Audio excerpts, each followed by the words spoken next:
But what about if someone, say you're caring, we've all been caregivers, and say you're caring for someone, you're a Buddhist, but you're caring for a family member or someone in a professional capacity and they're not. What practice do you do then? How do you bring this to someone? Yeah, that's a non-practitioner. Oh, okay. Uh, just now, what I mentioned is more of practitioners.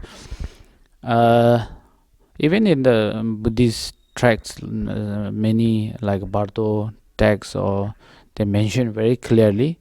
Uh, if someone is non-practitioner, but they would like to have someone to help or someone to do something, then best, of course, the high realization teacher you invite, or then of course no problem, because they can able to save or maybe bring them to very peacefully they can. But and then secondly, if you didn't get a chance to meet that kind of high realization, unless some compassionate person, either lama, monks, or nuns, or really like you're doing some welfare, someone who, it doesn't matter is Buddhist or other religious or any religious, who has a really good heart, always thinking for them, not themselves, always thinking for others to help, then also you can invite that person to help. But that person not necessary to like they can they just chant, but also they have a good intention and motivation to help.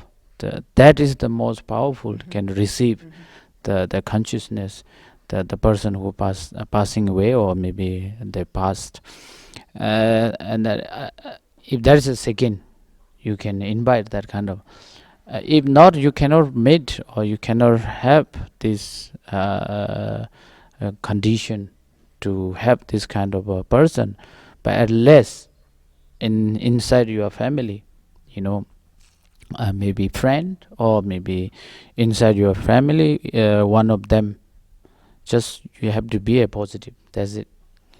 And like a 5 member of family and all of them become negative, then cannot help. But you don't cannot help, you don't have it best realization, you don't have it the second one. But at least in the family, make sure everybody calm, make sure everybody peace, make sure they are all positive mind.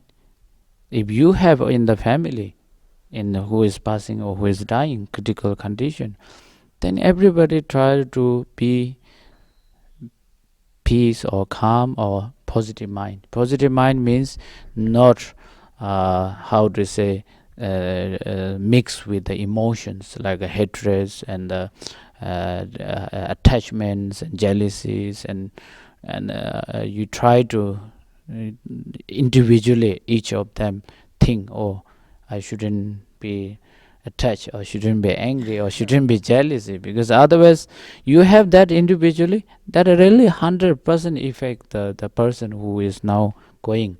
Because what we believes that when they, if you don't believe or not, you believes the person is half the breath is gone, but the half is still is not gone. That means really he or she, you want to have rest of peace. That means actually very strongly depends on the whoever surrounding, because you have a connection since you're born, because you're always thinking what my son thinking, what my daughter thinking, what my wife or husband thinking, or my grandson thinking.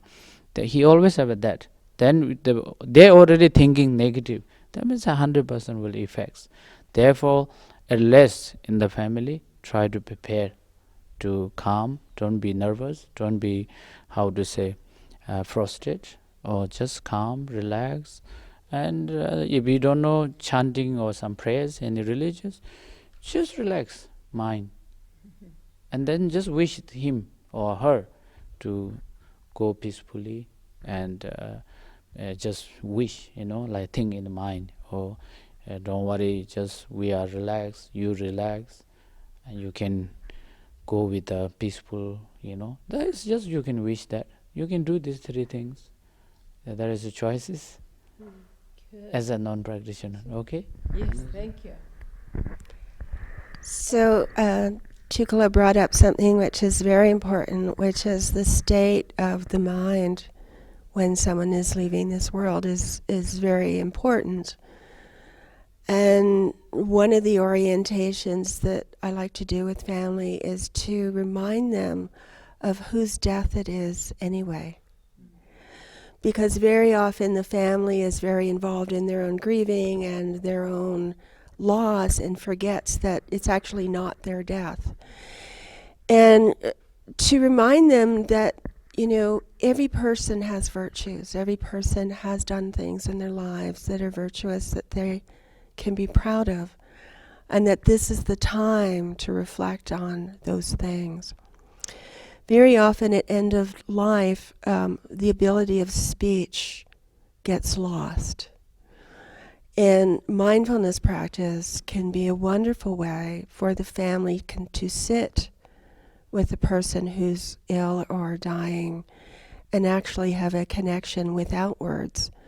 And sometimes that's a wonderful support for the person who is leaving, and also to help the family feel that they're actually supporting this person even though there's no words that they can express.